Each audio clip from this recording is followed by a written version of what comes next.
Pros, save more on what you need to get the job done right. Right now at Lowe's. Get 15% off select custom entry and interior doors. Plus, save $80 on the DeWalt 20-volt Max 2-tool combo kit. Now just $169. And at the Lowe's Pro Desk, bring us your materials list and get a quote in minutes. Handwritten, a photo, or even a sticky note is all you need. Keep your jobs moving faster and on budget at Lowe's. Valid through 7/8 while supplies last. Selection varies by location.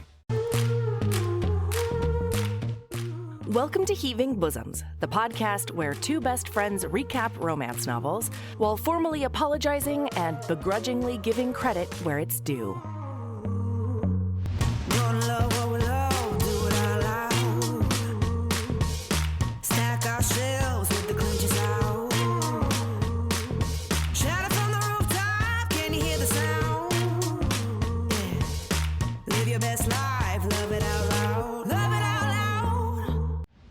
Hey, HBs.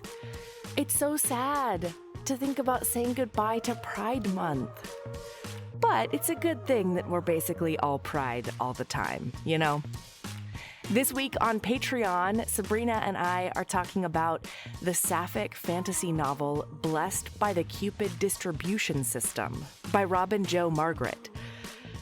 It is so cute and cozy and hot, y'all. You also might get a bonus chat we did right before the book. We meant to record on the book, and then my disclaimers turned into like a whole other friend chat episode. So we'll see if we decide to put that out as well. That's this Friday on Patreon and our Apple Podcast subscription. Some wonderful people have signed up for our Patreon recently, and I'm excited to shout them out. Welcome, and we love you, Duchess, Amber A., Dreaming of Roses, Nara, Truck, Stephanie A., and Mitch. This week, we're going back to a series we've done on the podcast before. As you know, we fell in love with Alexandra Vasti's writing when we read Ne'er-Do-Well for the Public Pod. Then we covered Book 2, Earl Crush, on a Patreon bonus episode. Today, we're recapping the third book in the series, which is Sapphic. Here's part 1 of our recap of Ladies in Hating by Alexandra Vasti.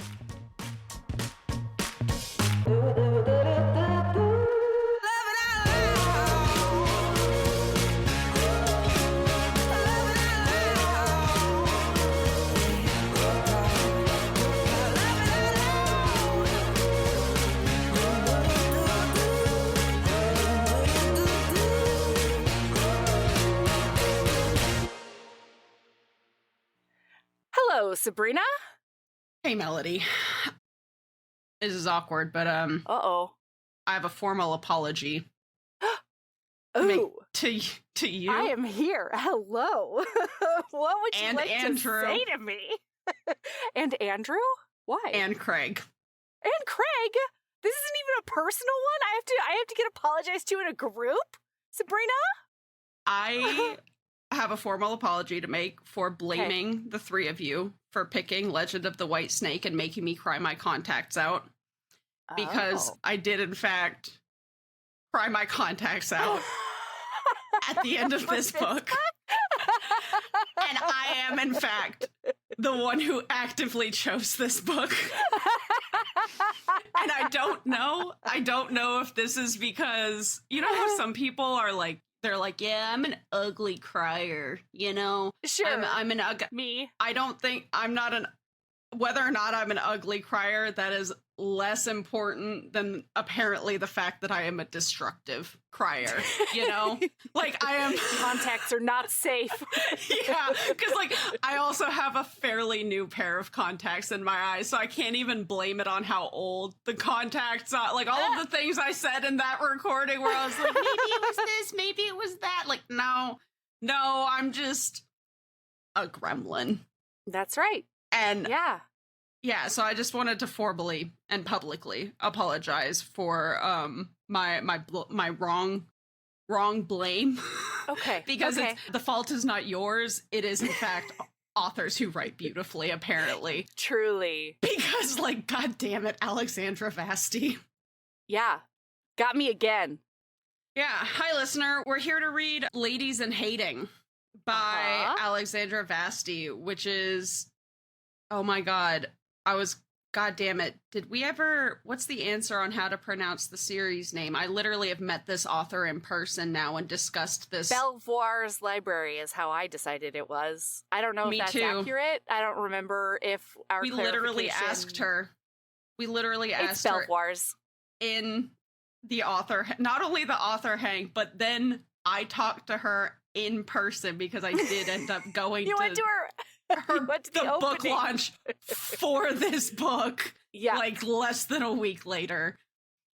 Yeah, it's the third book in the Belvoir's Library series. Very accurate TM canon pronunciation. And if you'll recall, we did Ne'er-do-Quell on Public Podcast, and then we did the second book, which is named something. I can't remember the name of it at all, and that's fucked up, but it's got a very pretty blue cover. It's like a blue-themed cover. God damn it. And so this is our bridge episode, listener, okay? We're bridging between our Pride Month coverage, and then we're going to start a month where we do books that are like later in the series of episodes we've done either on Public and usually also on Patreon. So I'm pretty excited about this because... Yeah, I am too. For context, listener, Mel and I have been trying to figure out, like, we both have a lot going on in our lives right now, and so we're trying to figure out a game plan to get us through a time of pretty big upheaval in both of our lives, my life a lot, but just kind of trying to figure out where we're going. And so we were like, well, we'll do the hiatus, we'll come in for Pride Month, we'll do this month of this, and then we'll kind of be back into a regular swing of things, right? It gives us time to get our shit together, basically. Not only that, but it also has helped. One of the most stressful things for me when it comes to podcast is the reading list for some reason. It's one of the reasons that, like, you and Aaron were the ones who normally handle it. And then I pop in every once in a while to be like, what do you think? But having these, like, themes, having, you know, things to focus on or, like, narrow the list down is actually really helpful for me. So that's been illuminating. It's helpful for me too. I think that we'll still be doing 5-star rec list and all of that jazz because that is, you know, something that is a holdover from before I came along, but it's just not something that works necessarily for me and Melody. Sure. Or I think we could also, you know, merge the two where we use the 5-star rec list to come up with themes. Something like that. So anyway, that's what's going on sort of behind the scenes. But this is our bridge episode because this is a sapphic historical romance that is also the third book in a series we've completely covered on Public and Patreon. Yes, so, and like, oh man, I did the thing too, Melody, where when I went to the launch, and it was wonderful and beautiful at, you know, the local store in New Orleans. It was super fun, but I was like, yeah, I'm going to read it. And then I was too excited and I just never picked it up. And so this was kind of the push it's one of those things where I knew I was going to love it, but I was terrified I wouldn't, I think. Yes. You know? Yeah. And boy, we shouldn't have had any worries whatsoever. It was so good, Melody. Alexandra Vasti delivers every time. Yeah. Wowza. I will say, though, that I do feel kind of bad because I have only read this book one time. And as a result, I feel mega unprepared for this episode. Even though, like, God, I was hanging on every single word of this book. It's so good. Yeah. So this is the third book in the series. It's Georgiana. It's the last book in the series. Okay, but it's only a trilogy. It is. I know, but it seems like maybe Alexandra might have other plans or something because there was a big tease in the middle of this book. Yeah, I know. Because we've been desperate for Iris's book since book one. Yeah, since we read Ne'er-do-Quell. We wanted a book for all of the ladies, but it is a trilogy. She did confirm that. What I'm kind of hoping is it's something kind of like what I'm experiencing right now in Sabrina Jeffries. Uh-huh. and this isn't uncommon in historicals from all of the historical authors that I've read and devoured back catalogs of, where I'm hoping maybe if we're lucky, she'll come back in like a different series, like a spin-off series or something like that. Yeah, that's what I'm hoping. Yeah, because the series I'm in, we know who her hero is gonna be. It's William. Exactly. Yeah. The brother. Also, now I like, we don't meet him until the very end of this book, but I want Fox's book as well. I want Fox's book real bad. And Jem's book. I want Pauline's book. Oh, Jem's book. Man, listen, Alexandra, if you need to go to your publisher with a crew that will be like, please let her write these. Yeah. I will. Do you need testimonials? Yeah, do you need testimonials? We're here. We're here. People will read. People will listen. Please, please give us these as the mood suits, of course. If you have the desire to write those books, right? Obviously, if you're feeling it. Yeah. But just know that if you're feeling it, we're feeling it. Yeah, hard. You know. Anyway, so Georgiana, if you'll recall, in the first, second book is Earl Crush. Because Earl Crush. Every freaking name and every title in the series is just gold. Fantastic. It's perfect. Yeah. Anyway, okay. So Georgiana in the first book was the sort of competition. She was one of the ladies that was sort of trying not to get set up with that Duke. And we found out in that book that she was play acting at having moths for brains. And instead is like a really incredible gothic romance author.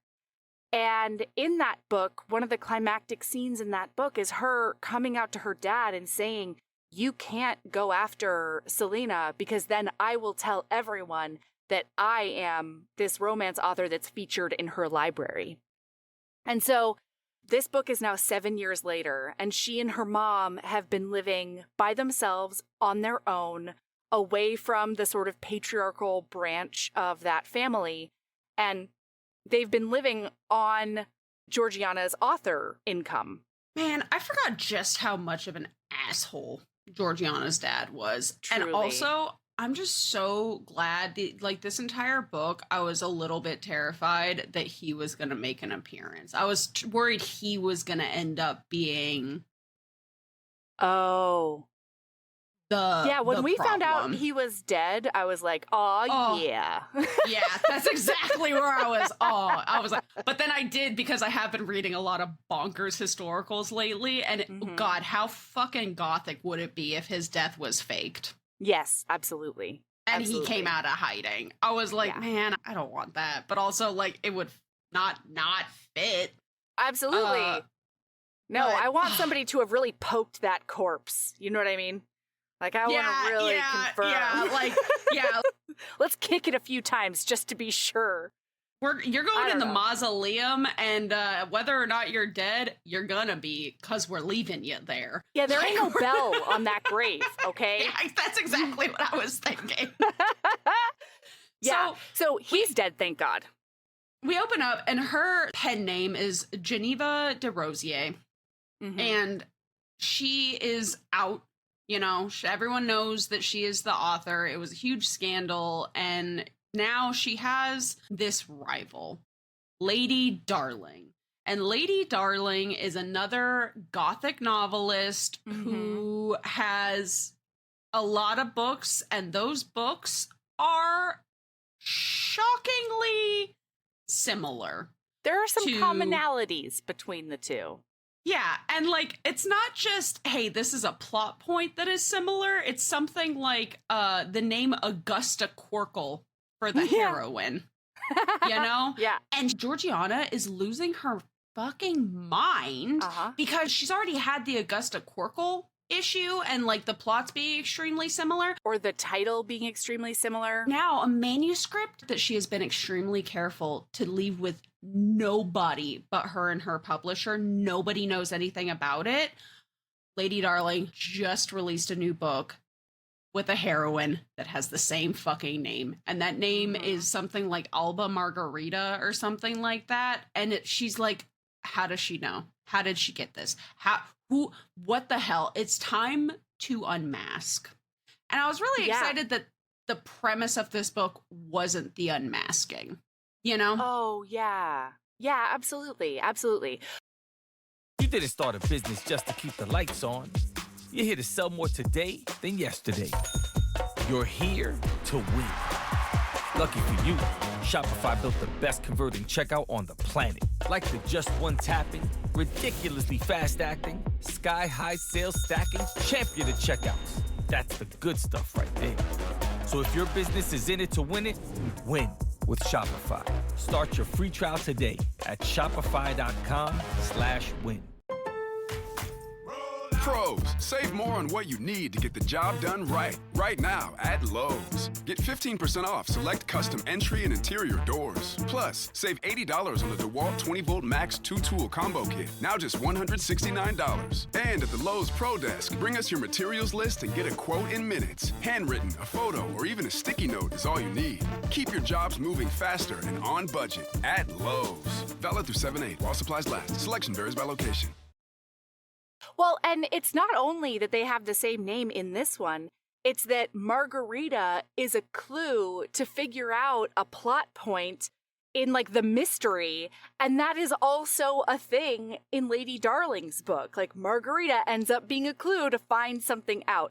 And so, I mean, Georgiana is pulling her fucking hair out because at this point she's doing like counterintelligence maneuvers, you know, like she has her manuscript on her all the time. She hasn't spoken to anyone, including her mother, about the plot. She is going above and beyond, and somehow this keeps fucking happening.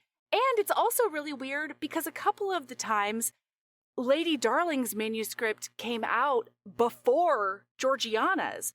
So she can't even point to every single instance and be like, why are you copying me? Because it looks like Georgiana is also doing that. Up until now, it is all of Lady Darling's books that are weirdly similar came out before hers. And so like I didn't realize that. Yeah. Because there was this thing where she's like, I am going to just hammer out this manuscript and get it done as fast as possible and turn it in. And we never got an end to that to figure out like whatever, because it ended up not mattering, right? Then the book plot continues on in a different direction. Yeah. But like Georgiana is desperate. I mean, she's losing hair over this, you know? Listen. Truly. My paranoid neurotic ass would, I would be living in a delusion in this kind of situation. I'd be like, absolutely. Are you watching me?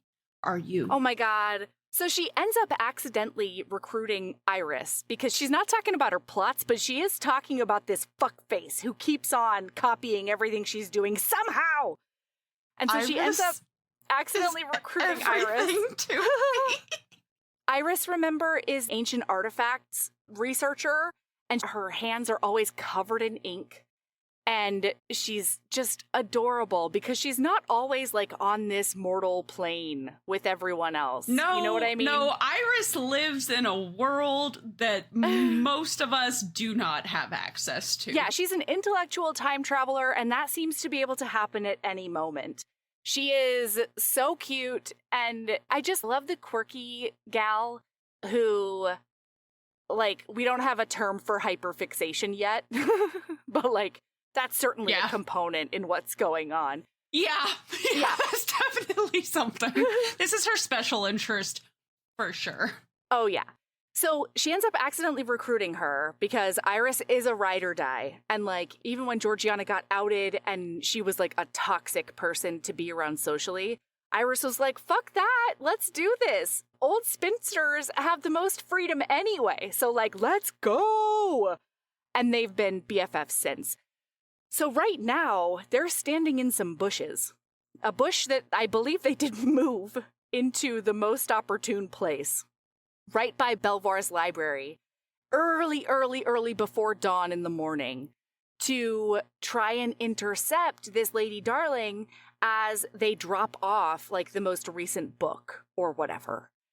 And so they're in this bush and her whole face is covered, but it does look like it's mostly like womanly formed, you know? Like it seems like the body type might be womanish. So at least she knows that now.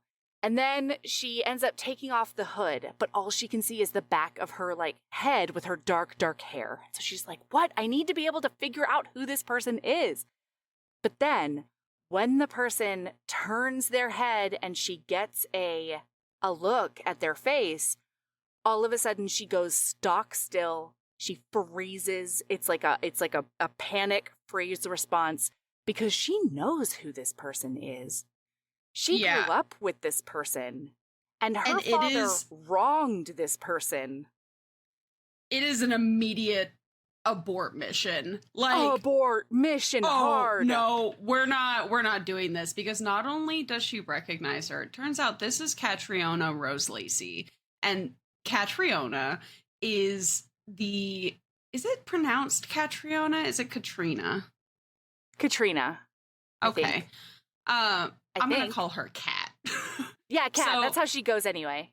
Yeah. So turns out Kat is the daughter of one of her father's butlers, like her family's butlers from like a decade ago. And this was kind of Georgiana's queer awakening is Kat. From when she was like 15. She was immediately enamored and intrigued. Drawn to her. She didn't know what was really going on until she saw Kat kissing a girl in a barn or something. And then she was like, oh, this is what I'm feeling. This is what I want to happen with Kat. Oh, okay. Yeah. And yeah, so she had this big giant crush on Kat for a really, really long time until her father basically threw their family out with no notice whatsoever. And so that was sort of the descent in Kat's life. That was how she like fell from grace, if you will. Because once that happened, it was really tough for her dad to get a job. They were very impoverished for a long time. She started having to work multiple jobs in order to make sure that her brother could like get the right tutoring and stuff so that he could still get ahead in life. Because she has a younger brother called Jem, and he is like the darling of the family, you know, and he's like sort of her guiding light. Everything she does in service of is in service of making sure that Jem gets ahead in the world. And then they lost their father pretty soon after that, and so it's really just been Kat with the fortunes of the family on her shoulders. So it's really interesting because Georgiana is an earl's daughter, right? And so to anybody who's not like read in on her entire life, she's very like privileged. She is financially set. But because she's been like, she was essentially disowned. She was disowned by her dad. She doesn't have any family support whatsoever or access to any of that. So for Georgiana, she's thinking about this being like, this is my mother and my livelihood. Like, this is what pays for our stability. I am the breadwinner. This is my responsibility. And Kat is feeling the same way, but coming from a much more hardscrabble background because her author earnings are her main income. And then she still like works at a pie shop. For like, she has a full-time pie shop job, and then she's writing with quill and ink in the goddamn candlelight. Dude, whole books. Every time I read a historical where somebody is an author, it couldn't be me. It's incredible. I have the fact that there is written anything before the advent of technology is truly baffling to me because Lord knows. Actually, no, maybe I would have written more successfully because I wouldn't have such easy access to editing. You know, maybe because that is my catch. But I may also just, go through so much paper that I am an industry of myself from Sure. re-editing things as we go. But also, like, how do you edit without Control F? You know what I mean? Tough. Bro, when In a lot of Okay, ways. like, and we literally see that on page because Georgiana literally, when she realizes that Alba Margarita is in Kat's book or like Lady Darling's book, goes through and scratches out every reference to the name Margarita, and all I could think was, and Alba. The main Alba. character's name has to be changed in the entire manuscript, and she has to do that shit by hand. well, and all I Nuts. could think was like, couldn't you just made a note for the press where it's like, I don't know. I felt I the guess- same way, but yeah, because who knows? Again, you know what? It couldn't be me. You Couldn't be know, me. Anyway, I support so- them though. Yeah, so she sees this lady and freezes, right? This was her queer awakening. This is her crush of a lifetime. She thinks about Kat every once in a while, still to this day. Sees her, freezes, and then Iris is like, "What are you doing? Why are you?" Unfortunately, Mm-hmm. I think I'm Iris. No, think- we would bullet a china shop this right into Discovery, Sabrina. You Yeah. and I. Yeah, because that's exactly what happens. Because Iris and Georgiana are like going back and forth, and like something happens, and all of a sudden Kat turns around and is like, "Who goes there?" Yeah. And they're like, "Hey, Oh, girl, what Yeah. up?" As they're like inching away from behind this bush, they're like, "Hello, friend." Right. And Kat immediately recognizes Georgiana, you know? So- because they both thought each other are sexy ladies, and like Yeah. they do have this history. There you was know? a mutual magnetism, listener, okay? Oh my god! And then again, Iris is definitely the most relatable character for me in this book. Because then Kat's like, "What were you doing back there?" And Georgiana's like, "Nothing. We were Right. doing nothing." And Iris was like, "We're here to unmask Lady Darling." And are you Lady Darling? And Georgiana's like, "Iris, shut the fuck up, Mhm. dude. Read. Follow the my lead. room." God. Yeah. Yeah. So Kat immediately, she's got her hackles up because this is still the time, remember, when like nom de plumes were extra important because writing this kind of thing was, you know, verboten or whatever, right? Yeah. And I mean, so, Georgiana literally got disowned by it. And it's not just because her dad's an asshole. yes. It was super fun. I will say this real quick, Melody. So this Mhm. book is set in 1822, and that is super duper fun, specifically for me, because Mhm. right now I am deep in Sabrina Sabrina Jeffries' Jeffries' hole. Oh, To the yeah. point where my phone is no longer autocorrecting my name. No. When I type in Sabrina, my phone is instead of being like, "Oh, is the next word that you're gonna say Bradley?" No, phone. It like the phone is like, "Is the next word you're gonna say Jeffries?" And I'm like, "How fucking dare you?" Yeah, right? What a call out. Wow. Especially because like it's not like I'm not typing my name a lot right now. Sure. I'm literally job hunting. I do nothing but type my fucking full name, and my phone is like Wowee, Sabrina Jeffries, right? Uh, No. But then half the time I'm like, "Oh, I can see where you're getting this phone," because half the time I am like, "Oh yeah, that is the word that I'm going for next. Thank you so much, autocorrect." Like, oh god damn it.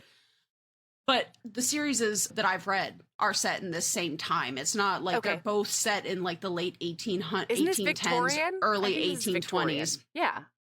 for Henry is about to go. Henry IV is about to go up for king, I think. I don't know what that means. Whichever the Prince of Anyway. Wales, whatever the name of the Prince of Wales is it's that time period Okay. when he's so there about to are- come. You in can't success- say like "eat a dick," stop. How dare you stop? Right? Oh, I can don't do know that. enough. I don't know that much. I don't. Okay. Well, I'm not shoot. sure. Look, But- we're but it was- learning it over here. It was England super fun times. because usually, like, you know, I don't pay a whole lot of.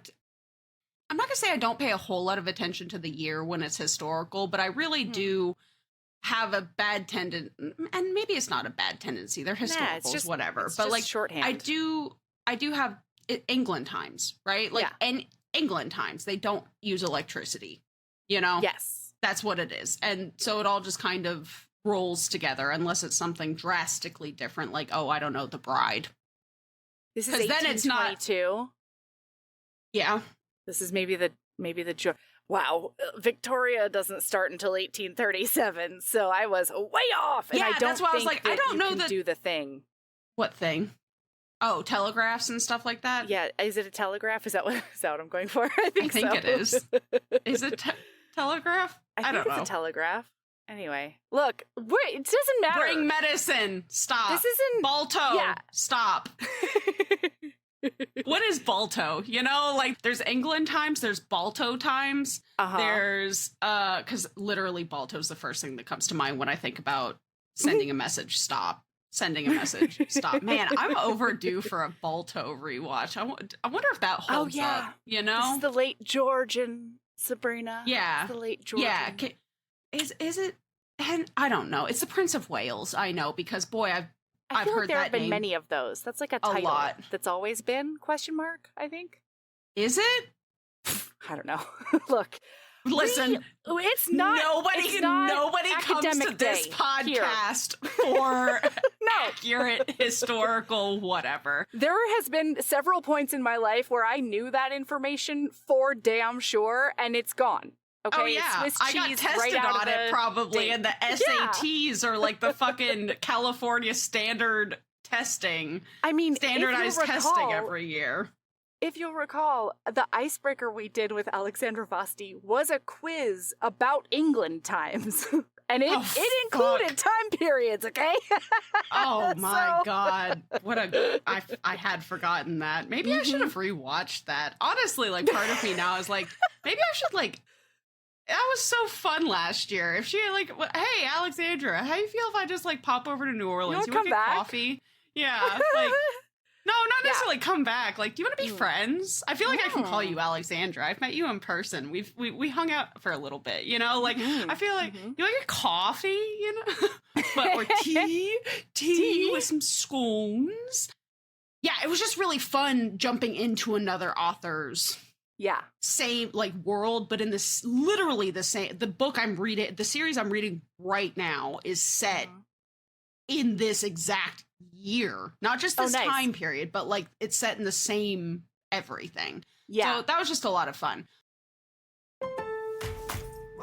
Pros, save more on what you need to get the job done right. Right now at Lowe's. Get 15% off select custom entry and interior doors. Plus, save $80 on the DeWalt 20-volt Max 2-tool combo kit. Now just $169. And at the Lowe's Pro Desk, bring us your materials list and get a quote in minutes. Handwritten, a photo, or even a sticky note is all you need. Keep your jobs moving faster and on budget at Lowe's. Valid through 7/8 while supplies last. Selection varies by location. But anyway, we end up seeing Kat go and talk to her.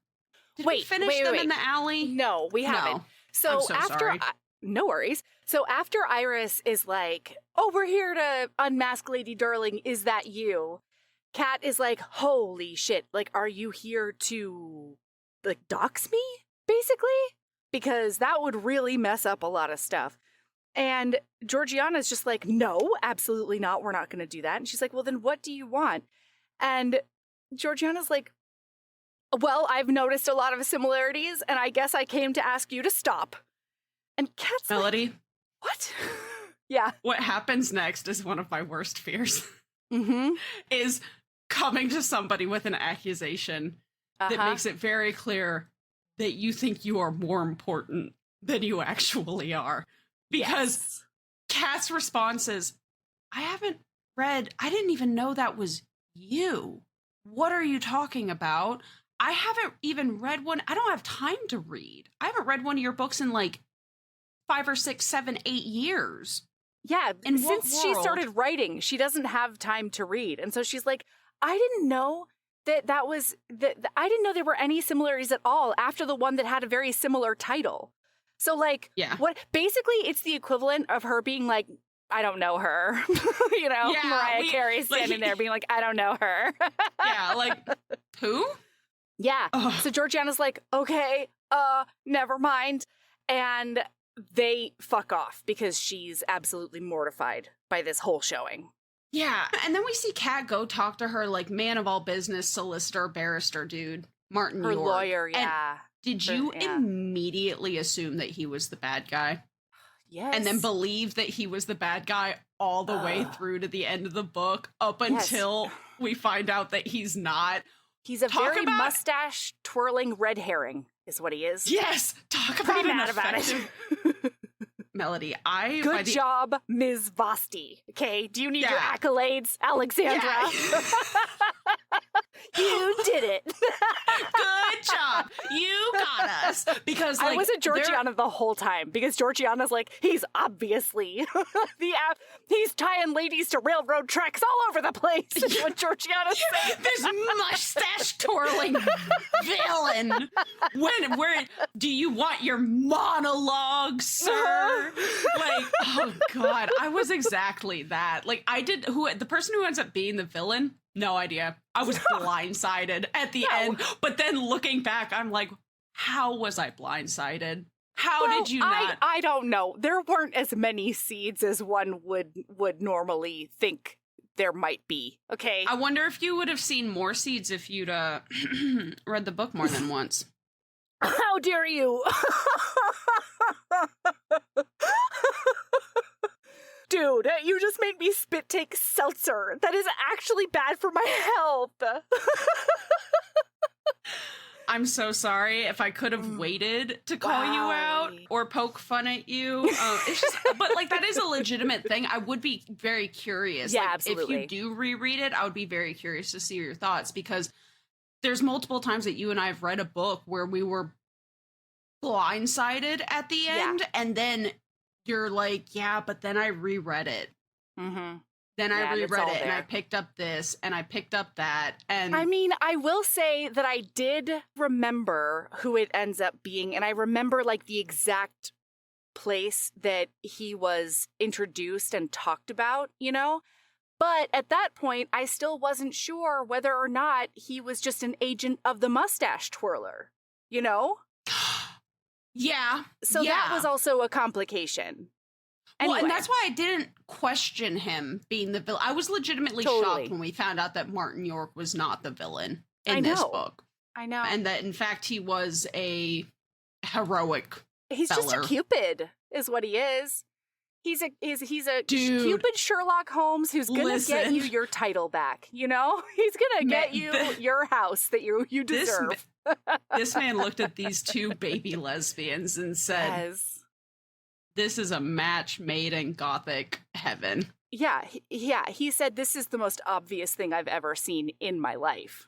Yeah, so he basically pushes Kat to go do research at a place that is called Renwick House. And I can't remember if Renwick House has been referenced in any other books, but it was really cool because Alexandra Vasti I don't remember a huge amount of it because, again, Swiss cheese memory, but at the release of this book, she did talk a lot about her inspiration for this book and this and her interests and all of that. And it was so I kept remembering snippets of what she said at the book launch. Yeah. That while I was reading this, where I was like, oh, I do see this. And I remember her talking about that and yada yada. Also, it was super cute when I did you listen to the author's note or read the author's note? No, I didn't. Okay. So it was super cool because this is another book that was inspired by the Ladies of Llangollen, or however you pronounce it. Yeah. And like, because what was the name of the book? A Rare Find. Also discussed how that was an inspiration, you know, and things like that. And so I think it's kind of fun that not only are we finishing a series that we've started, but we're also, you know, happy Pride. Look, queer people have always been around. And like, always. It hasn't, even in, I don't know, it was actually kind of, man, this is about to get real deep. And I have goosebumps just thinking about this, but I'm also getting kind of emotional thinking about this, but especially in our current political climate. Yeah. This is a really nice it's a nice reminder that queer people have always been there, have always been living, have always been loving.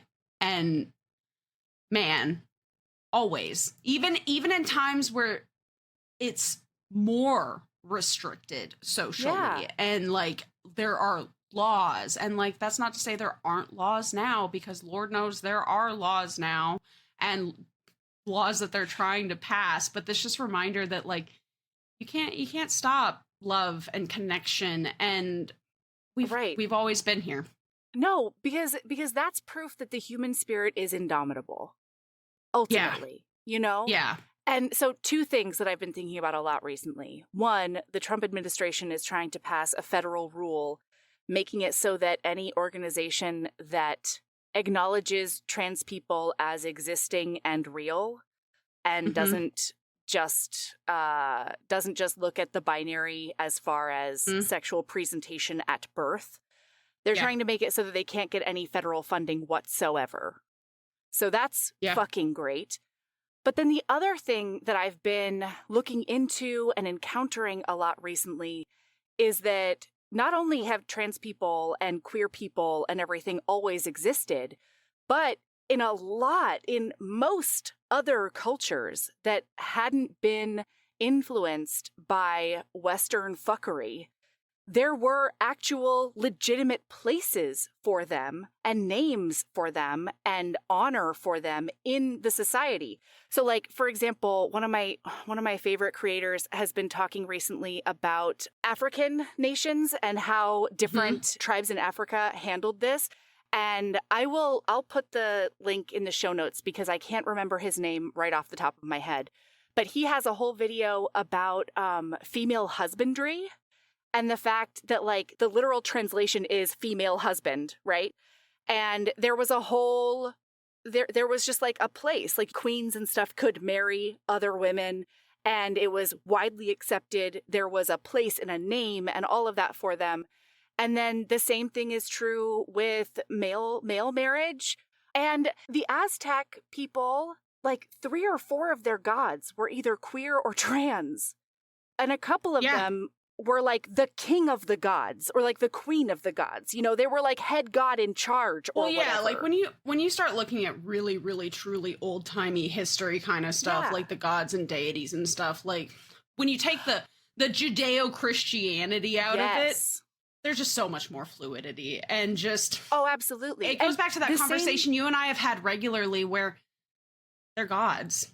Like, the rules don't apply to them. But guess what? The culture that created the gods and like the myths and the legends and all of this, if it's not that's its own whole rabbit hole to go down. No, I hear you, but not even like old timey or even religious, right? In Native American societies, trans people were referred to as two-spirited.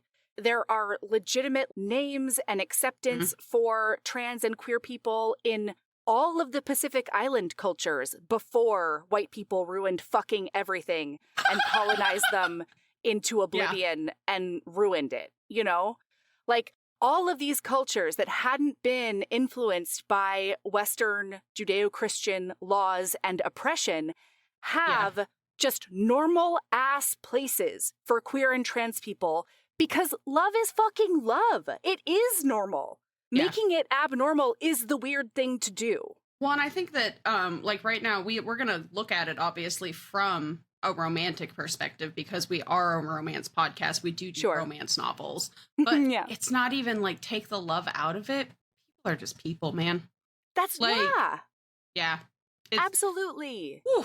But yeah, so the solicitor Martin York recommends that Kat goes and he's like, you need to switch publishers because the lady that you're with is not paying you enough. Yeah. And then on top of that, you should go to like quit your pie shop job. You make enough money, especially if you switch publishers, in order to like make a living. Have more time to write, be able to like research. Have some breathing room, basically. Yes. And Martin Short is his name. Is it Martin Short? York. Like the comedian? York, thank you so much. That was really weird in my head. Yeah, Martin York is also like, you need to switch to this publisher. And we find out that it is also Georgiana's publisher.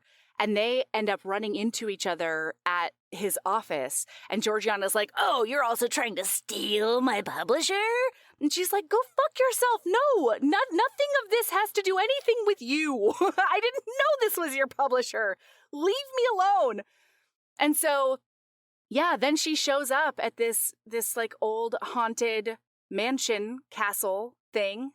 Well, hang on. Oh, Melody, hang on. Because Martin York recommends that Kat goes to Renwick House, right? Yes. And so she starts kind of plotting, and she decides to go check out a very local haunted graveyard first, that they're in the middle of doing That's right. a bunch of stuff, right? They're exhuming bodies so that they can build, I don't know, some kind of infrastructure situation that has to tear down a church and move a bunch of bodies and stuff like that. I don't know. It doesn't matter. And the ghosts are mad about it, essentially. Yes. And so Kat is there. She's plotting her book. She's like figuring out kind of where she's going to go. Renwick House. She's going to go, like, she quits her pie shop job and decides she's going to go do research at Renwick House. But she needs to research this graveyard first. And so while she's there, she's like kind of in hiding because she knows that the workers are going to be like, get the fuck out of here. You don't, like, this is not for you kind of thing. Yeah. And then she hears just, oh, I'm just here because of my uncle. Oh. And Like a little Moths for Brains voice happens, but she recognizes it. Georgiana is there. And when Kat realizes that Georgie is there, she's like, oh, fuck, there's no way that this isn't gonna turn into another accusation. Yeah, I can't God. get caught. So she fully crawls underneath an apple cart in the mud to be like, yes, I am going to stay away from this bitch because she is paranoid AF and I can't handle it.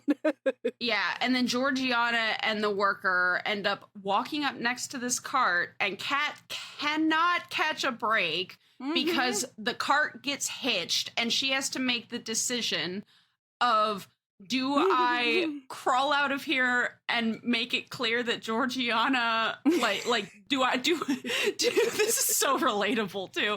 She's like, do I unmask myself essentially and let Georgiana know that I'm here, or do I die? Yeah, or like, is that a fate worse than death? And yeah, finally she rationally decides that that's not actually worse. Yeah, and so she does roll out, and the worker who's there is like, who the hell are you? And Georgiana's like, oh my God, what the hell? And then Kat hilariously is like, he's like, do you know her? And Georgiana's like, no. And Kat's like, yes. And then he's like very confused. There's a lot of confusion. And then he's like, how do you know her? And she's like, I'm her uncle. And then just grabs her and takes off running. Oh, it's so good. So yeah, Georgiana lays another accusation, being like, what are you doing here? And Kat's like, bro, I was here first. Like, I don't know what you want. We're both gothic novelists. Like, let's just fucking leave me alone, man. You know? I don't know what else to say to you. And Georgiana, and this becomes very important later, Georgiana's like, okay, well, you know what? You're right. There's no, like, obviously this is going to draw us both. You can have the graveyard. Like, I will refigure out my stuff, and I'll leave the graveyard to you. And then they part ways. But there's also just some real intent. Man, Alexandra really said, we're coming into this sapphic novel with some sapphic yearning. Because, there is this almost kiss in the forest. There's this magnetism, y'all, and it's like crackling on the page. Crackling. Well, especially because Georgiana knows for a fact that Kat is into women, right? She has seen Kat joyfully exploring women in her youth. Kat has no idea that Georgiana is queer. And so she's like, man, I feel like I'm just imagining this, but also I must be projecting. Yeah, exactly. Which, like, relatable. Yeah. Oh, yeah, for sure. And then they do part ways. They make this agreement that the graveyard is Kat's and Georgiana will find inspiration elsewhere. And then Georgiana, initially, her mother encourages her to go to Renwick House as well, because it is known that it's open to guests. And so Georgiana is like, all right, cool. That's not a bad idea. Sounds great. Pros, save more on what you need to get the job done right. Right now at Lowe's. Get 15% off select custom entry and interior doors. Plus, save $80 on the DeWalt 20-volt Max 2-tool combo kit. Now just $169. And at the Lowe's Pro Desk, bring us your materials list and get a quote in minutes. Handwritten, a photo, or even a sticky note is all you need. Keep your jobs moving faster and on budget at Lowe's. Valid through 7/8 while supplies last. Selection varies by location. And then we do zippy zap to Catriona showing up to this house. And the description of this house, it couldn't be me. Like, I know, like, man, I know that we talked about this a little bit in She Came from the Swamp, but like, same vibes, man, where this would be the end of the book if I was one of the heroines. Y'all, if I was one of the main characters in there, okay? It's bad. There's bats coming out of places. There's holes in the ceiling. This thing looks one big bad blow from the fucking piggy wolf from falling apart. Yeah, and we find out later that, like, some of the rooms literally have carved wood that are, like, in the shape of femurs and stuff. They're, like, handles on things. Like, it's not just it's some on purpose rooms. spooky. The whole house. And, like, I have so many questions for the architect of the house. You know what I mean? Like, why? This is a choice. This is a choice. And I don't mean why in like a judgy way. I mean like legitimately like why? Whose idea was it? What was the inspiration? What were you trying to accomplish? You know, because it's not like resale value down the road. I'll tell you that. It's not. This is not playing to the widest audience possible. This is going to be a family estate that stays in the family, that like one generation away from the builders of the home are like, man, why the fuck did Grandpa do this? This is... I mean, again, I'm into insane. Live your truth. Be your ooky spooky self. But I do want to know your whole backstory is all. Yeah. Well, and it's so interesting. I haven't dove into this, and I would actually kind of like to talk more about it with Alexandra at some point, maybe, just to...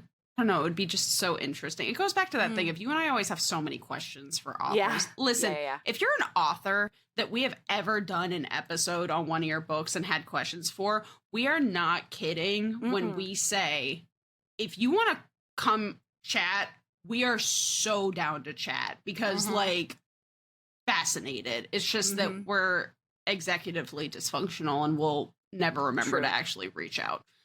Or if we do reach out, when you respond, we will then forget to respond because, you know. But yeah, so she gets there and the description of the house is beautiful. I think that one of the things that I really enjoyed about this book as well is that it does give that gothic novel vibe of there are unexplainable things that happen in this book. And it really does feed into this feeling of not dread. Dread is not the right word, but this feeling it's more of approachable than that. unease and like discomfort. And it's not because like this isn't a paranormal, you know? So like in theory, in this world, it's our world. And so like there is something explainable that is causing all of these things. One of the things is fucking hilarious. And I'm super into it. And it spoke to my past. So we can get there if you want. But the shrieking monster gets explained in the epilogue, and it's fucking incredible. It's perfect, is what it is. Oh. Yeah. That was what the scream was in the earlier part of the book? Yeah. Oh. I assumed that future was a ghost. To be discussed creature was a new addition to the estate. Nope. Yeah. Interesting. Time. Okay. Well, that's fucking hilarious and explains a lot, but that's a good example. And like, it's also like in the book, there's a lot of moments where like Georgiana's room, when she's staying there, she feels uncomfortable in it. Like there is an uncomfortable vibe in this building. Yeah, and Georgiana is the non-believer of the two of them. Kat is like, you don't believe in ghosts? And Georgiana's and like, you're a obviously Gothic not. Novelist. Yeah, like, oh my God, Kat is just so, this is definitely a Grumpy Sunshine, Black Cat Golden Retriever romance for sure. I love it. So Kat shows up at the house. She's trying to find the housekeeper. Yes. She thinks she sees a ghost, and then this ghost bounds up to her and attacks her skirts because it's Sir Francis Bacon, Georgiana's tiny little terrier dog. So that she cute. Got in the very first book of the series. And that we saw in Earl Crush, too. They traveled around with Bacon. And so, I mean, Kat is like woman after my own heart. She immediately goes down onto the ground. She gets like bowled over by this tiny dog. She's on the ground like smooching and snuggling this dog. And then Georgiana walks in and she's like, "What are you doing here?"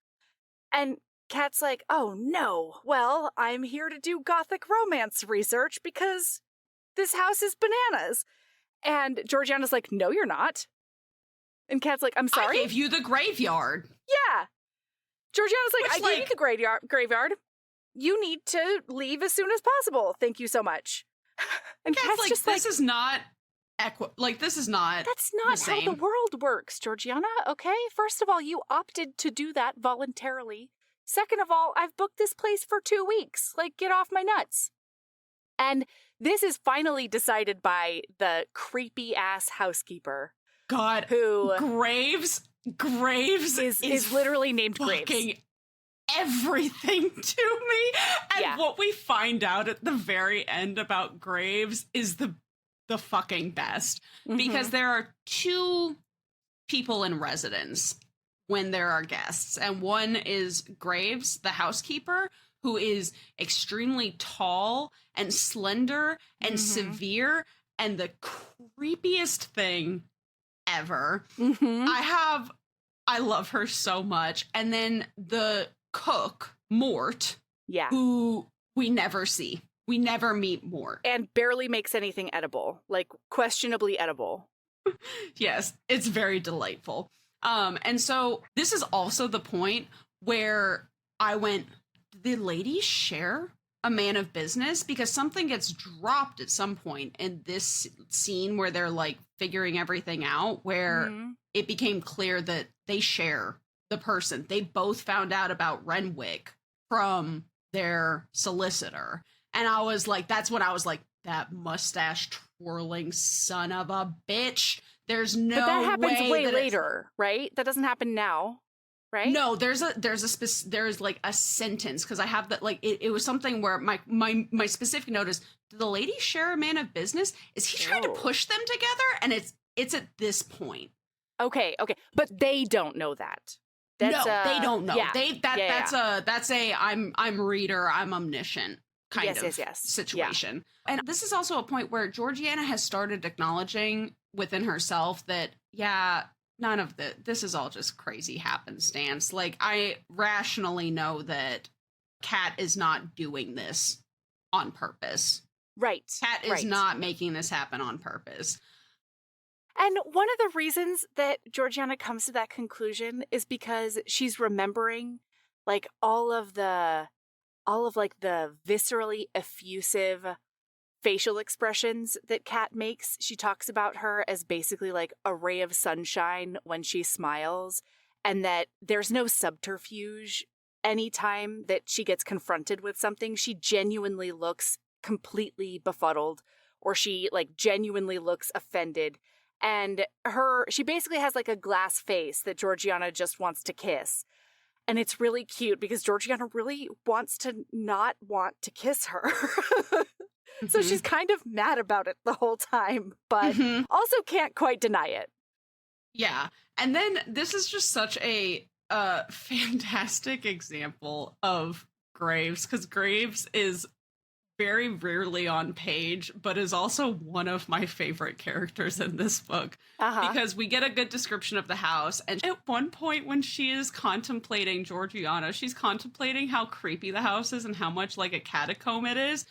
She does add, like in the oratory that she asked Graves, she's like, hey, where did those latticed doors go?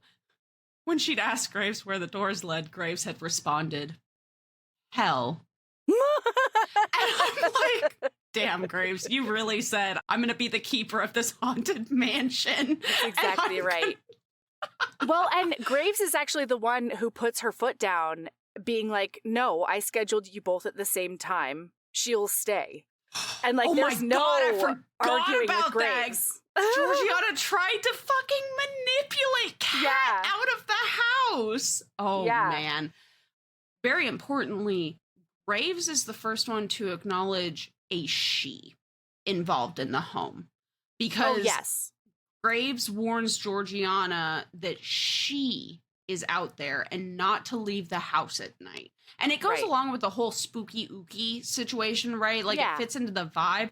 But then we find out later that there is a really important she involved in this home. And it's devastating. When we find out, it is the point I can pinpoint exactly where I cried the contacts out of my eyes. Yes, absolutely. So anyway, over the night, Georgiana decides that she is, in fact, being very unreasonable because Kat essentially said, like, we don't both have to go. How about we stay away from each other while we're, you know, looking and exploring and getting inspiration and stuff. And then when we're going to leave, we'll meet up, we'll talk through what we've decided on and make sure that our books don't have anything in common. You know, like that's something that we can absolutely do. And then we'll control it. And Georgiana's like, absolutely not. But then overnight, she's like, ugh, that is a really good idea. And it is not okay for me to make her go away because I have an insufferable crush on her. That's not a fair thing to do. Yes. Growth. Yeah, growth. Exactly. So Georgiana and she finally meet up later in the day. They agree to this. And then Georgiana's like, maybe we can figure out a schedule for like, I get this wing of the house at this time and like you can have that wing of the house, whatever. And they kind of agree to that. But Kat is chaotic. Like Kat does things organically. All right. And the way that the birds make noise at some hours of the day in one room don't match up with the schedule that they make because she really wants to spend a lot of time in the library. She's most focused on the ghostly story and where all of this came from. And so in the library, there's a lot of records of like the family births and deaths and all the business. You could not catch me hanging out in that library. Even if I did. It is covered in bird shit. If I did, even if I stayed in this house, you would not catch me in that library. Yeah. The fucking mold in that room must be off the chain. Yeah. A la Dark Lover. Yeah, like, I didn't even think about that. Yeah. Oh my God. Well, it's been open to the world. It's like half the of roof is caved in part of it. Yeah. And like these books that were once beautiful have just been hanging out there moldering for God knows how long. Right. And it's just, oh my wild. God. Girl, you don't know what that chair that you're sitting in is made of. It's probably all mold if you cut that bitch open. At this point. There's, no. But anyway, that's my own shit. Sure. And then meanwhile, Georgiana's taking more inspiration from the architecture itself. So that's one thing that they kind of assure each other on. And Georgiana, as she's exploring different parts of the house, she makes note of like, oh, Kat would be interested in this because it has to do with like the family history of whatever. And every once in a while, she'll like let her know. But isn't this where they also... Bat hole! This is the bat hole, right? Yes, because Kat hears barking and some hollering and goes to figure out what's going on. And she gets into a place and she sees a opening in that same latticed room, which I had so much trouble visualizing this room. Do you have any frame of reference Not for really. what this room is? No. Okay. I don't either, because every time they described it, I pictured something different, and I know for a fact that all of them are wrong. Yeah. I don't know. I don't know what's right, but I know that I'm wrong. Yes, absolutely. Sometimes it felt like it was more of like an outdoor gazebo, you know, where like the walls are perforated in that they're made of lattice work. But I don't know why that would be on an inside space. Yeah, and then at one point it's later discussed that it was originally intended, the reason that it's these openings and it goes through the walls is that it was intended to be the conveyance of like goods through the house. Yeah, it's so kind big. of like a dumbwaiter, you know? Yeah. I had a lot of questions, but I whimsied it because the important part here is that Georgie's little lavender boots are just sticking out of one of them. And she is stuck in there on something because Bacon ran in there after bats. It's a great place for bats to be nesting. And she's stuck. And Kat's like, how do we get you unstuck? And Georgie's like, everything's fine.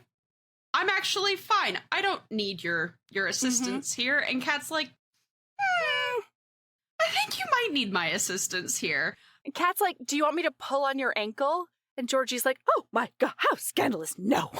Couldn't and possibly.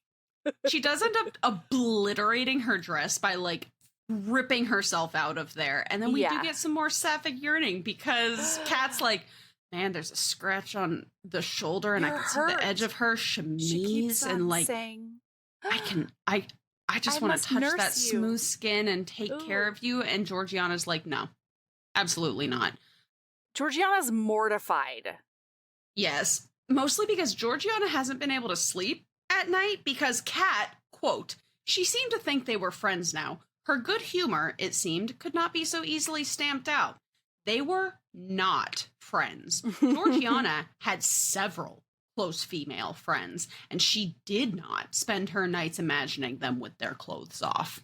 So, like, Georgiana is struggling because she wants to over there. Oh, man. And one of the things that up until very, very close to this point in the book, Kat has been mistaking Georgiana's defense mechanisms of like becoming an ice queen, like right in front of her, as her true self, you know? And so once she starts seeing Georgiana in different situations, like having this injury, being completely mortified that she was found ankles up in a wall, you know, like but she's trying to like put on this ice queen persona, build those walls up, and Kat is starting to see through it. Realizing that there's a lot more going on, and it's a lot warmer and gooier than anybody could possibly imagine. Yes. Ooh. Pros, save more on what you need to get the job done right. Right now at Lowe's. Get 15% off select custom entry and interior doors. Plus, save $80 on the DeWalt 20-volt Max 2-tool combo kit. Now just $169. And at the Lowe's Pro Desk, bring us your materials list and get a quote in minutes. Handwritten, a photo, or even a sticky note is all you need. Keep your jobs moving faster and on budget at Lowe's. Valid through 7/8 while supplies last. Selection varies by location. And, like, Georgiana can't stop thinking, this goes back to what you said earlier about, like, oh, Kat would like this. And we have a scene where Georgiana goes and finds Kat because she finds, it's the middle of December, and she finds a rose garden that is in full bloom. Okay, hold on. Wait a second. I should have let Melody... Sabrina... With all of their multiple talents, they have fallen down on the job in describing what Georgiana encounters. Shocker that Melody, garden queen, is horrified at the way I whimsied past the description of this garden. If there's one thing that ends this podcast and this friendship, maybe it is this. My I don't even remember Your utter the lack of description care. necessarily. Yeah, because that was not the important part of the garden for me. Continue. And you're wrong. So Hey, listen, Melody, it takes all kinds to make the world go round, you know? Yeah. And this is you are my plant foil, you know? This is my contribution. You know what I mean? Plants. So- Yeah, I did while I was I don't remember the description, but I do remember reading the description. And like I cannot possibly express to you, listener, adequately in words how beautiful Alexandra Vasti writes. Like Yes. her writing is so evocative, and it's part of the reason I struggled with that lattice room, because I could picture this garden, and I'm not a picturer, but like the way that she writes is just so beautiful that like it took me longer to read this book because I would take time to build the scenes of these places in my head, line by line, in order to really feel what was happening, right? Like she uses setting exceptionally well. Absolutely. And all of her books, but like this book especially, like this is a very evocative book. Most as definitely. Far as location and setting. Well, and this in particular is a combination of many of my favorite things, because the setting is evocative and like the description of all of that is really amazing. But the vehicle to get there is Sir Francis Bacon being a menace. God, So I just love I love an animal with a human name, and I also love an animal with a food name. And Sir Francis Bacon is really the best of both worlds. And every time he got described with his little like ears and tongue, I could picture it. So he's just like, eh? He's just like the goofiest little guy. Yeah. And so Georgiana is running after him because like the reason she was in the wall last time is because Sir Francis Bacon like chased something in there and then bats came out and stuff, you know? So this time she's following him somewhere else, and there's this like, again, the mansion is dilapidated. It's falling apart a little bit. And he manages to get inside like this weird crack in a wall kind of a situation. And so she manages to follow him through. And she thinks that this is going to just go to the outside, right? Into the outdoors. Melody, have I ever talked on pod, and I don't know that you would remember this. There's probably a listener who would remember if I've talked about this on pod. But part of the reason that this place is so uncomfortable to me is I have a deep fascination and also a deep horror of insides that should be outsides and outsides that should be insides. Okay. Like, and this house, like, it's that same uncomfortable feeling that people have with like, it's the uncanny valley for me personally, is it really strikes a chord deep within me where I'm like, this shouldn't be outside. Sure. And then on top of that, like, I don't like insides that are supposed to be outsides, and I don't like outsides that are supposed to be insides. And then if there's an opening, like what is described in this book, where it's just, it's not intended to be an opening. There shouldn't be an opening here. Like, this is the point where I'd be like, well,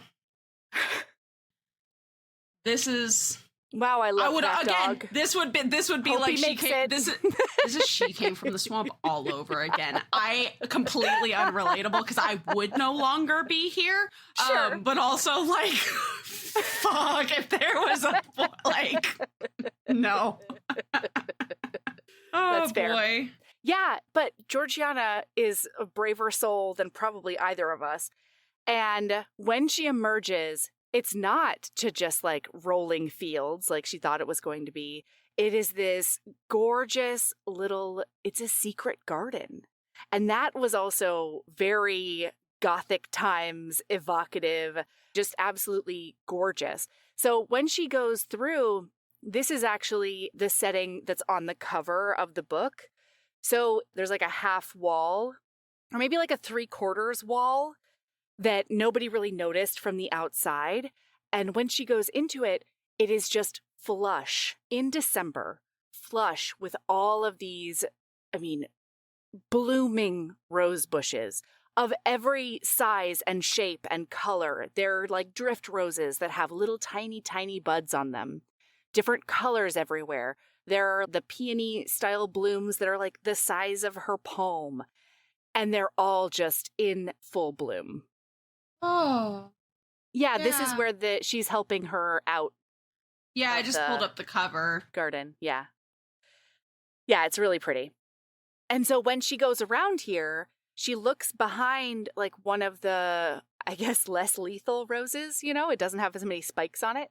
She looks behind there and there's a plaque. Sabrina, can you tell us what the plaque says? It says Sarah Sophia Penhallow, 1724 to 1751. And this is the point where I went, uh-oh. Oh no. This book is going to make me cry. Uh-oh. Because and this is also the moment where I was like, there's going to be some sapphic background situation that's going to make me devastated. There's going to be a gothic sapphic backstory that does not end well, is what I thought to myself. Yep. And the fact that there was only one plaque. Yeah. And not two. And it's in the, I have can you see that the hair is risen on the back? That's exactly how I felt reading it. This also is one of the moments where one of my favorite lines in this entire book, and that's saying something, because again, Alexandra Vasti is a wordsmith, states, Kat reached out to touch the raised letters, her fingers coasting over the name, the dates. It was how she learned the world, Georgiana thought, with her fingers, the slow brush of her hand. And it's just, it's so beautiful, because that is how Kat learns the world and experiences it. And my heart. It's totally open. It's full bore. It's all in, very tactile all the time. And that's really refreshing for Georgiana. And that line is a little bit ahead of right now, because immediately Georgiana's like, Kat has to know about this. Maybe she's come across this name or something, right? Yes, she has not brought Kat there. Well, yeah, but it's immediate afterwards, right? She brings her directly here. And this is when we get one of those scenes where the sunlight is hitting somebody's golden skin just right, or the alabaster skin just right. And there is so much lesbian yearning in here, Sabrina. Dude, in this scene particularly. Sometimes I read a sapphic book and I'm just like, God, there really is. And I've been having this conversation with a lot of people lately, discussing the different kinds of yearning and how there really is. Boy, I identified as a lesbian for a long time before realizing I was not moving into a different identity. Yeah. And there really is just a certain way that women loving women interact with one another. And this book really nailed it. I'm like, man, wow. Yeah, that is the yearning. And one of the things that Georgiana's thinking right now is that Kat does learn the world in this tactile manner. And so not even in a lascivious way, she's thinking about Kat learning her in the same tactile way, Yeah. But it is this very, I don't know. I don't want to say pure, because that's gross, but it is this different level of it's a different kind of horny is what it is. Yes. It's a different kind of horny. Yeah. And it's just beautiful the way that it's written in this book. So she brings Kat out. Kat's like, oh my God, yes, this is going in my book. And Georgiana's like, you are welcome to it. Right. I brought you here because this is yours. Which is just such a cute Georgiana flirting is just, she's such a little fucking train wreck. And I am obsessed with her. And we have this almost kiss because Kat is wiping plaster off Georgiana's cheek, and like Georgiana like grabs her wrist, and they make this eye contact, and like it's building, and then nothing happens. Right? Because I think Sir Francis Bacon like barks, or like there's some sort of noise that jars them out of the moment, and so nothing. Oh my god! Is this? No, this is not then yet. That hasn't happened yet. You know exactly what I was like. Is this when? So we end up seeing some more, backstory building, because there are 2 stories happening here. This is our introduction to the other background story that is being built. Kat is in the library and finds this little notebook hidden amongst all of the other books that is very different. It's not bound the same, and it's a personal notebook. And it is Luna Renwick. Oh my god, I fucking full on. God damn it. I know. She finds Luna, for context, listener, it was god damn it, because I have goosebumps again, and my hair is standing on edge again. But she finds Luna Renwick's notebook, and there is mention of a Sally in this personal notebook. It's like personal notes about like, I need to do this, and like we have to do that, and like and Sally's gonna love this thing. So, like, and Kat's wondering if this is the same person as the grave marker in the rose garden, which begs the question, Melody. Are Sally and Sally not different names? I've always considered them different names. I would never have thought of Sally. Listen, maybe I'm just a big hot dummy, but I would never see the name Sarah Sophia Penhollow and think to myself, Sally. You know what, though? This is the same culture that gave us Peg as a nickname for Margaret. So I don't know. I don't know them.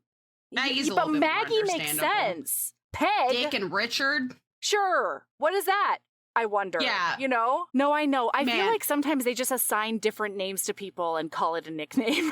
Hey, listener, if you're out there, and you know a lot about names and the history of names, I would love to know. I would. In my world right now, I don't know anyone who does this, right? Like, I actually don't know a Charles that goes by Chuck.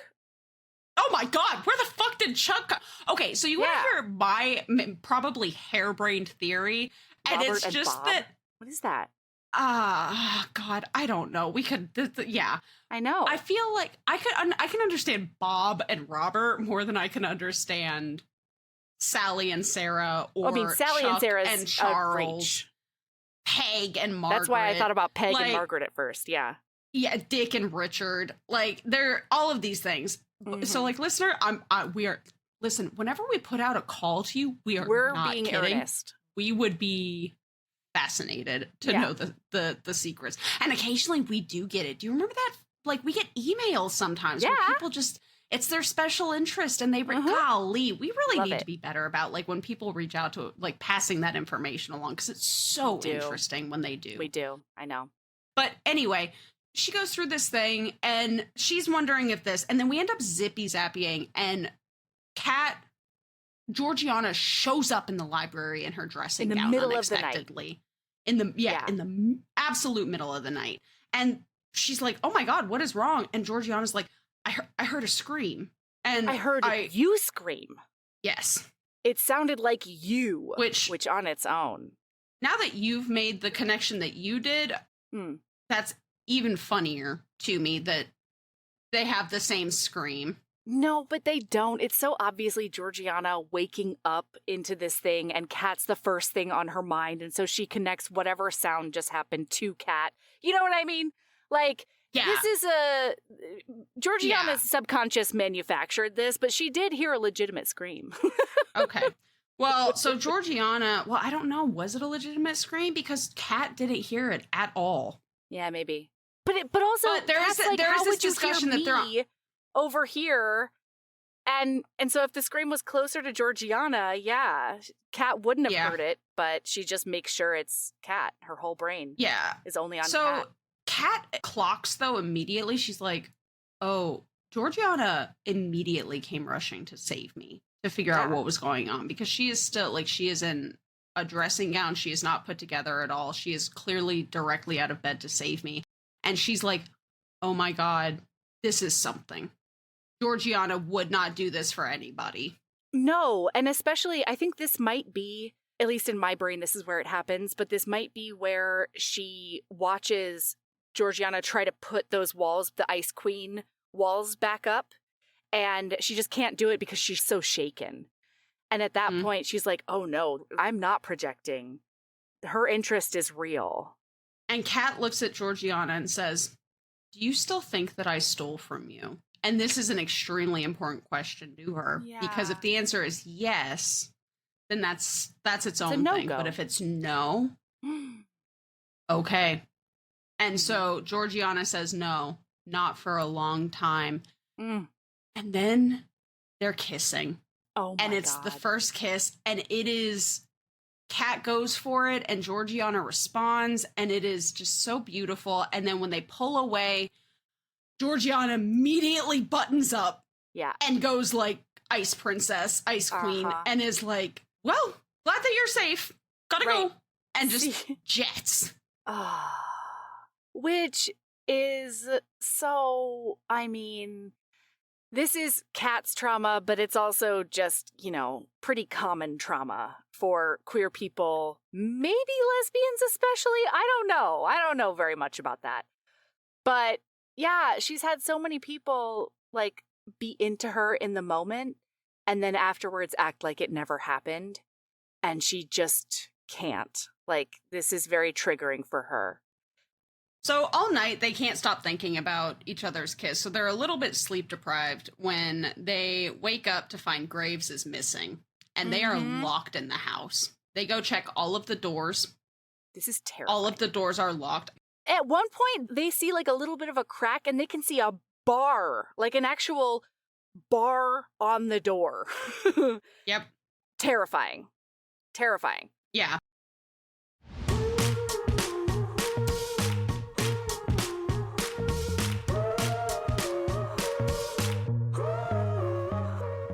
That's where we're going to stop for today.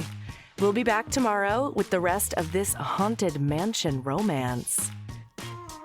Heaving Bosoms is produced by us, Melody Carlisle and Sabrina Bradley. Editing is done by me, Melody Carlisle. Our theme music is by the incredible singer-songwriter Brittany Fonts, and our art is by the ultra-talented author Kate Pryor. If you like our show, remember to follow us on your favorite podcast app, rate us 5 stars, and leave a review. That one small action is a huge way to help the show. If you want to get in touch with us for advertising inquiries or anything else, you can email us at heavingbosomspodcast@gmail.com. If you want more of us, visit patreon.com/heavingbosomspodcast. You can also find us on Instagram at Heaving Bosoms, on TikTok at Heaving_Bosoms, and in our Facebook group, the Heaving Bosoms Geriatric Friendship Cult. See you tomorrow.